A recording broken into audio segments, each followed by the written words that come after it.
예, 안녕하세요. 예, 정신형 성악 강도 이제 9번째 시간으로 오늘 다룰 문장은 전 시간에 이어서 오늘도 이제 지각의 오류를 에 대해서 이렇게 말하는 문장인데요. 여기서는 약간 좀 다른 설명 방식, 힘이라는 그런 용어를 사용을 하면서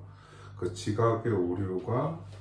또 어떤 또 지각이 하나의 독단으로 갈 수도 있는 그런 거를 또 위험성을 그렇게 얘기하는 그런 문제 나오겠습니다. 오늘 나온 문장은 약간 살짝 문장을 건너뛰어서 이렇게 나오는 겁니다. Sie hatte in der Tat auch damit zu tun, und erkannte sie für die reinen Wesen, für die absolute Elemente und Mächte. Aber damit erkannte sie dieselben zugleich in ihrer Bestimmtheit und ist darum Meister über sie. Während jeder wahrnehmende Verstand sie für das Wahre nimmt und von ihnen aus einer Ära in die andere geschickt wird. Sie, 좀 약간 생략된 문장에서의 지는 이제 철학을 칭하는데요.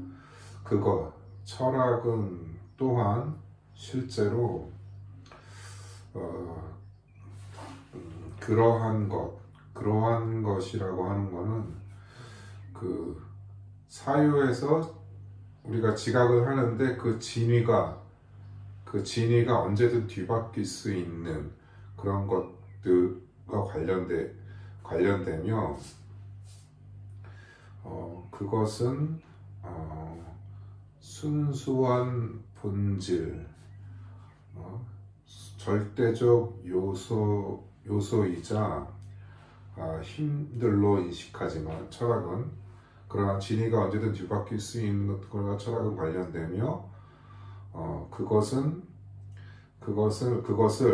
그러한 것을 순수한 본질이자 절대적 요소이자 힘들로 인식하지만 동시에 그것을 규정된 것으로 in ihr bestimmtheit, 규정된 것으로 인식함으로써 그것의 주인이 된다. 그러니까 그렇게 언제든지 진위가 뒤바뀌는 것들이라고 하는 것들은 그것이 하나의 절대적인 게 아니라 규정된 것이기 때문에 그 규정이 이제 바뀔 수 있다는 것을 인식함으로써 철학은 이제 그것이 주인이 된다라고 하는 거죠. 반면에 감각적 오성은 그러니까 바네멘데 페어슈탄드는 이제 종래의 이런 번역에서는 이성과 구별을 하기 위해서 이해라는 뜻인데 주로 일본 번역어의 그런 영향을 받아서 이걸 오성이라고 이렇게 좀 번역을 하는데 이거를 좀 그렇게 사용을 해보겠습니다. 그런 철학적 인식에 반해서 감각적 오성은 그러한 것, 진위가 이렇게 바뀌는 그러한 지각을 참으로 das Wahre nimmt, 참으로 수용하고 이게 이제 참이 아닐 수가 있는데 참으로 수용한다는 거죠. von innen aus, 이로부터 한 가지 오류에서 다른 오류로 보내진다. 그러니까 오류에 그러니까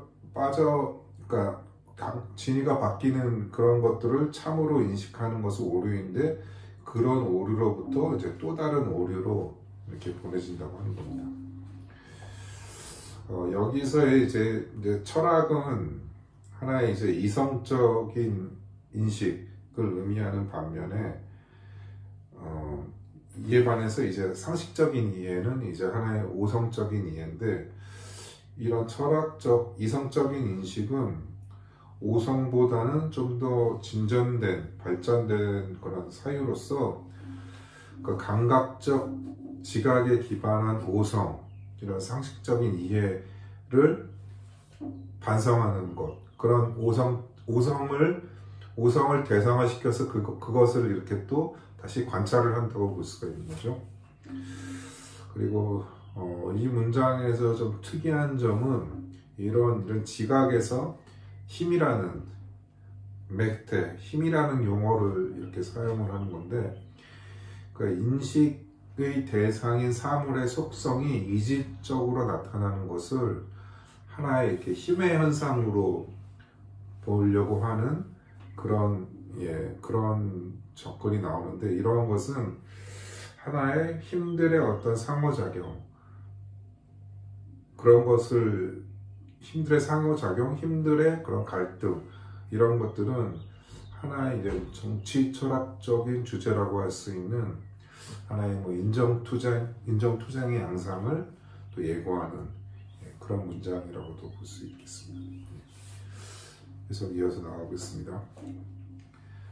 Es selbst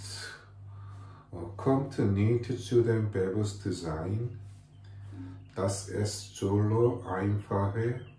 Wesenheiten sind, die in ihm walten, sondern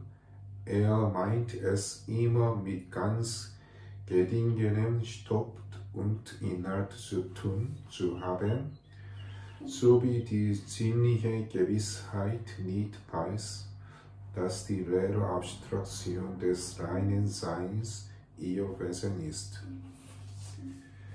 여기서 es selbst kommt 할 때 S는 이제 오성을 지칭을 하고 있는 건데요.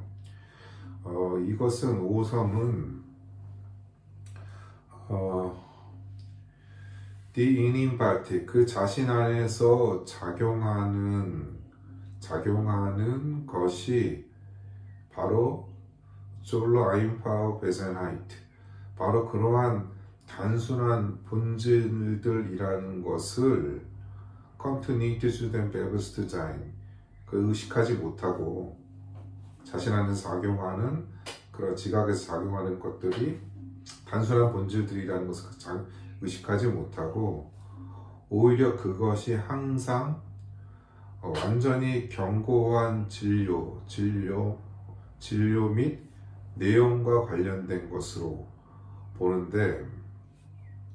이는 마치 감각적 확실성이 자신이 본질로 여기는 것이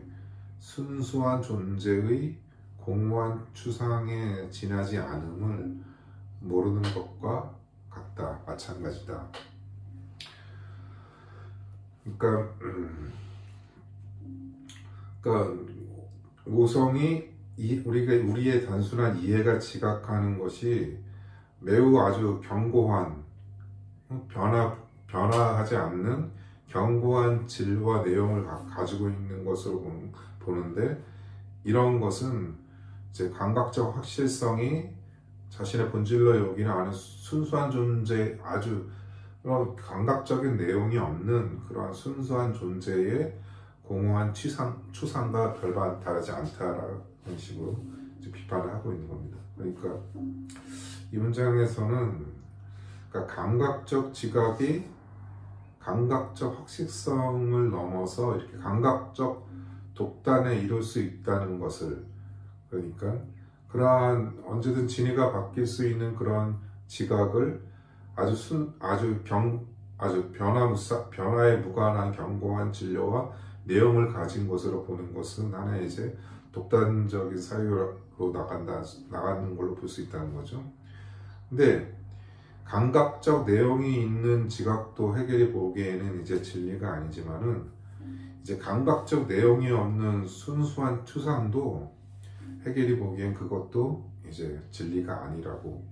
이렇게 말하고 있는 문장으로 이렇게 해석할 수 있겠습니다. 예. 그래서 제가 이런 하나의 이런 감각적 확실성, 이런 것들에 대한 그런 것을 좀 경고하는 그런 하나의 사례로 제가 하나 이렇게 생각을 해본 게, 이렇게 이제 예전에 타우베스의 바울의 정치 신학을 제가 방송에서 다룰 때 살짝 언급한 적이 있었던 것 같은데, 그러니까 바울 이제 그 책에서 또 나왔던 거고요. 바울의 그런 이제 다마스쿠스 체험, 그러니까 바울이 그 열심당원, 유대교의 하나의 열심당원으로 이제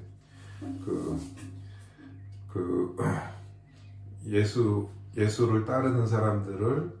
이제 박해하려고 이제 갔다가 이제 그런 어떤 체험을 하죠. 그러니까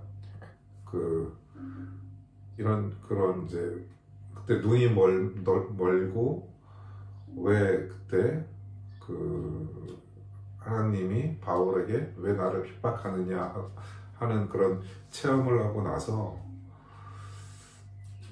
그 체험에 대해서 이후에 이제 갈라디아서에서 이제 바울이 자기가 3년 동안 그 위에 아라비아로 가서 뭐 하나의 이렇게 뭘 했는지는 구체적 그런 기록은 없지만은 아무튼 그 체험에 대한 이제 이제 김용옥은 어느 방송에서 바울이 거의 3년 동안 고행을 했다, 그러니까 묵상, 자신의 그 체험에 대해서 하나의 이제 그런 체험이 무엇인지 그런 깊은 그런 명상과 고행의 시간이 그 3년이었다라고 이렇게 얘기하는데, 그러니까 하나의 이런 이제 환상이라는 것은 하나의 그게 감각을 초월한 것인지 아니면은 감각적인 작용에 의한 것인지 그것이 어떠한 것인가 간에 그거는 하나의 이제 감각적인 어떤 확실성으로 이렇게 좀 경도될 수 있는 그런 경험으로 이렇게 볼 수 있는 건데, 그러한 것들을 어떻게 보면 바울은 그런 다마스쿠스 체험을 이후로 바로 그냥 회귀를 한 것이 아니고 그 3년의 기간이 있었다고 하는 거는 그러한 어떤 체험에 대한 상당한 하나의 자기 내부적으로 그것을 반성하고 그것이 무엇인지 고찰하는 그런 과정이었다라고 하는 게 하나의 그런, 만약에 환상을 감각적 실성과 관련된 것으로 이렇게 본다고 한다면은 그 체험 자체를 절대화하지 않고 그것을 상당한 기간 동안 그것을 숙고했다라고 이렇게 본다는 점에서 이게 비유가 적절한 건지는 좀 애매한 부분은 있지만은 아무튼 하나의 이런 감각적인 확실성의 그런 오류, 그것을 하나의 어떤 지각에서의 어떤 현상을 그것을 좀 절대화시키고 그것을 항상 옳은 진리로 보려고 하는 그런 것들을 경계하는 그런 문장이라고 이해해 볼 수 있겠습니다. 오늘 여기까지 하겠습니다. 감사합니다.